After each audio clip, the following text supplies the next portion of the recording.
Hey guys, how's it going? In this video, we're going to be doing an unboxing, and I'm going to give my first impressions on the Galaxy Tab S10 Ultra. This tablet is on sale at the time of this video. I'll have some links to it in the description if you want to check it out for yourself. The retail price is $1,200. It comes in two different colors. We have this platinum silver and this moonstone gray that we're going to be checking out here today. And there's three configurations of this tablet. We have 12 gigs of RAM and 256 gigabytes of storage, then 12 gigs of RAM and 512 gigabyte storage, which is what I have here. We're going to be checking out today. And there's a maxed out 16 gigabyte RAM and 1 terabyte storage model for more money. But so we're not all staring at a box, let's go ahead and check out the Galaxy Tab S10 Ultra. Shout out to Samsung for sending out this review unit ahead of time. So on top, have our device. No Samsung branding on the top now. Let's see what else we get inside. Inside the box, we have the included S Pen here. Looks to be a bit of a lighter shade than the actual tablet itself, but check that out in a minute, see what else we get in the box. We also have a very lengthy USB Type-C to Type-C charging cable. We have a SIM ejector tool for the included micro SD card slot in this tablet. And we have a little bit of paperwork. That's everything inside the box. Let's go ahead and check out the star of the show here, the Galaxy Tab S10 Ultra.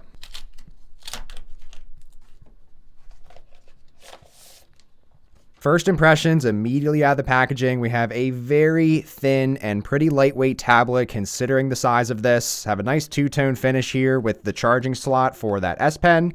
You can see here that this year the S Pen is a slightly different color than the tablet itself. We also then have a lighter shade here on the camera rings, although as far as I'm aware, camera specs are exactly the same as last year's Tab S9 Ultra, have our same nice engraved Samsung branding here. Taking a physical tour now, on the top we have our power button and volume rockers. We have two mics and a micro SD card slot, which has room for one micro SD card up to 1.5 terabytes of storage. On the right, we have two of our four speakers, and we have our Type-C port capable of 45 watt super fast charging. On that left side, we have one more mic and those other two speakers. And on the bottom, we have Samsung's official proprietary connector pins, which you can attach their keyboards and many other accessories to that came out for the Tab S9 Ultra last year. They will all work with this new Tab S10 Ultra. But now one of the main differences on this Tab S10 Ultra that I think a lot of people are going to be interested in is we now have an anti-reflective display, very similar to how we had on the S24 Ultra from the start of this year, that anti-reflective display. Tab S10 Ultra on top, Tab S9 Ultra from last year on the bottom. You can see how much more my studio lighting is just hitting the display. But now taking our first look at the Tab S10 Ultra 14.6 inch display, I can immediately tell that this anti-reflective display is doing a great job of just keeping some of that extra lighting and just glare and reflections off of the display, which I think is especially important for such a large tablet and device this is. Initially, the display still feels pretty similar when touching it and using the S Pen against it, but I'll run this through its paces. But I'm going to go ahead, put my information in this tablet, use it for the day, and I'll come back with my final first impressions on the Galaxy Tab S10 Ultra. Alright, so it's been about a day and a half since I first started using this Tab S10 Ultra. I'm definitely ready to share some of my first impressions with you guys. So first, getting into the tablet, the Biometrics, we have some face recognition on top.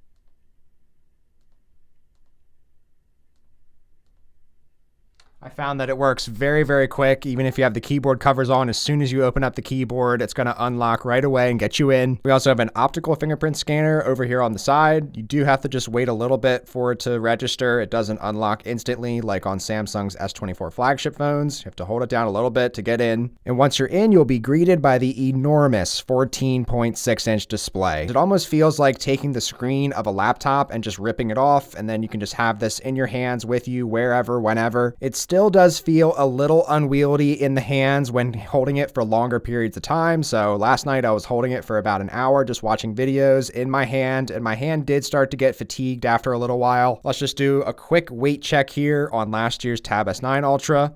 We have 735 grams. Now if I take the new Tab S10 Ultra here,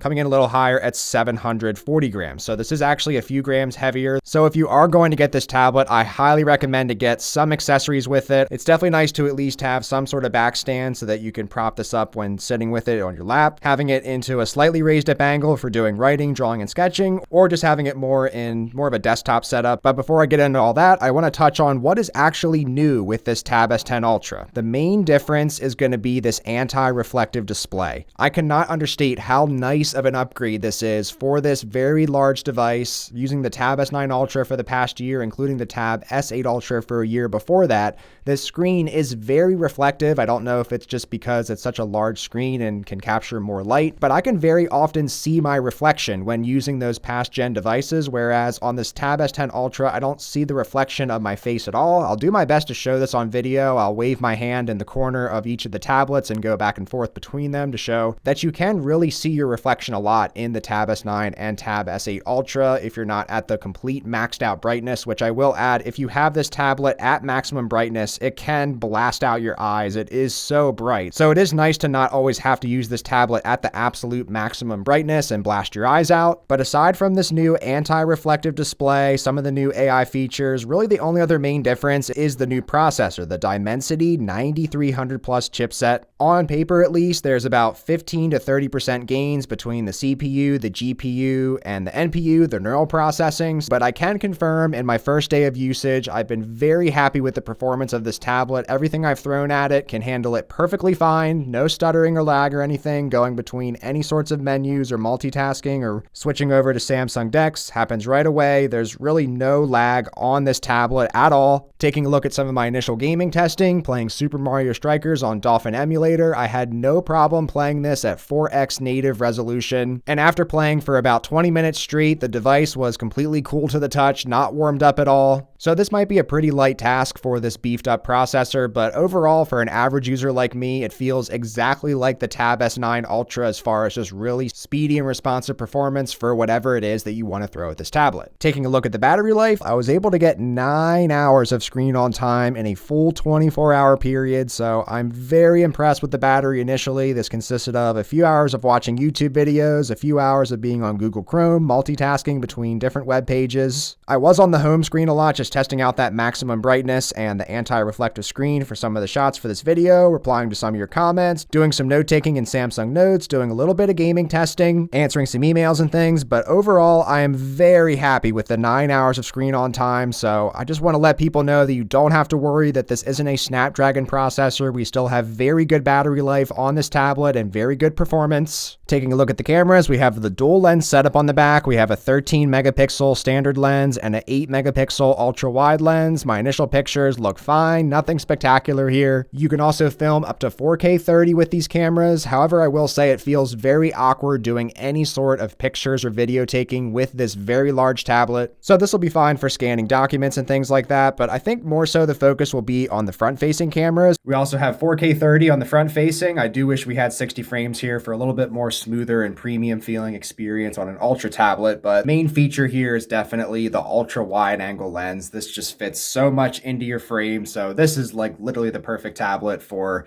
any of your conferences and video calls and things like that. A very versatile front-facing camera setup for a mobile tablet, at least here on the Tab S10 Ultra. Taking a closer look at Galaxy AI, of course, all of Samsung's AI features that they've been heavily promoting are going to be packed in this tablet straight out of the box, but it is worth mentioning that I have nearly all of these AI features on the Tab S9 Ultra at this point through software updates, and other previous gen devices will continue to get these AI features, so don't feel like you need to upgrade to this tablet just to get the AI features. But I do want to mention some of the little AI features that I've been enjoying in my first day of usage, one of those being the new Handwriting Help. It's going to automatically straighten every line of text you write. So let's try this in real time. So you can see while you're writing, it has a little line for you to kind of help you keep in line. And then once you're done writing it, it just straightens out all the letters for you really quickly. Write down. So I can also pause and then go back and say, okay, write down your thoughts. And then it'll still be able to align the whole line for it. So you see it brought it back in line with what I wrote before. So you don't have to write the whole line at once. You can pause in between. I love to do writing on this tablet just because there's such a large canvas. It feels very inviting to get all of your thoughts down onto this very large device. So then after I write down a bunch of random notes, I can go ahead and hit this AI button at the top. I can hit summarize, for example. I can select my area of my writing. So just grab this here. So then I can just go ahead and generate that.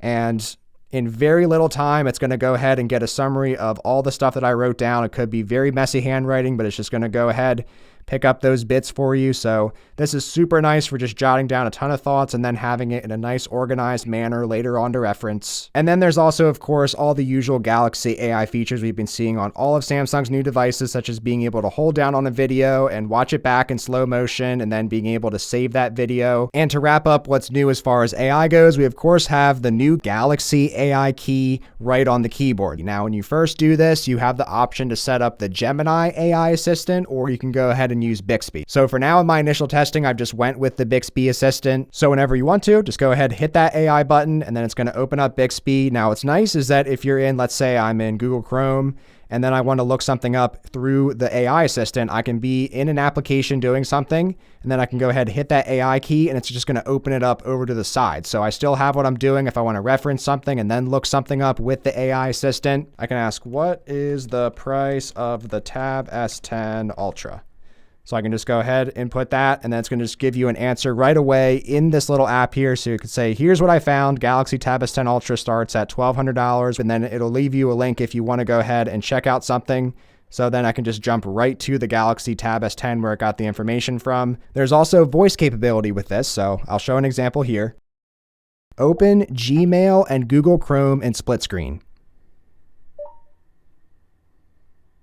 So it'll take whatever prompt and it'll just go ahead and open it up for you, which is super nice. Now, it is worth mentioning that this keyboard with the AI button is going to be compatible with last year's Tab S9 Ultra. However, at the time of this video, if I hit that AI key, it says the AI key doesn't work with your tablet yet. An update will be available soon. So I have this on the latest software with all the AI features. Now, there are workarounds to this. You don't need that Galaxy AI key necessarily. I'm back on the Tab S10 Ultra with last year's book cover keyboard. I just went ahead and made a keyboard shortcut. So Command B, it's going to go ahead, open that Bixby assistant. The only difference now is that if I'm already in something, you don't have that nice convenience of it just showing up on the side. If I go ahead and hit that Command B, it's going to take over my whole entire screen. So that aspect's kind of annoying. So overall, I'd say it's a nice quality of life addition, but it's not necessarily a necessity if you already have last year's tablet and want to just keep using what you already have. But overall, first impressions, I am very impressed with the Galaxy Tab S10 Ultra. I'm really enjoying that anti-reflective display. Performance and battery life are very good on this. This definitely still feels like an ultra level tablet as far as just a general use and performance perspective. I am really liking the AI features on this tablet. Initially, you're able to take better advantage of things just with a much bigger screen real estate. But I'll be curious to hear your thoughts on the Tab S10 Ultra down in the comments below. In the next few days here, I'll have my official Samsung accessories video out, including that brand new white keyboard. Super excited to check that out. And I also just made an unboxing on the new Galaxy S24 FE. You can check that out here if you want to. Take care.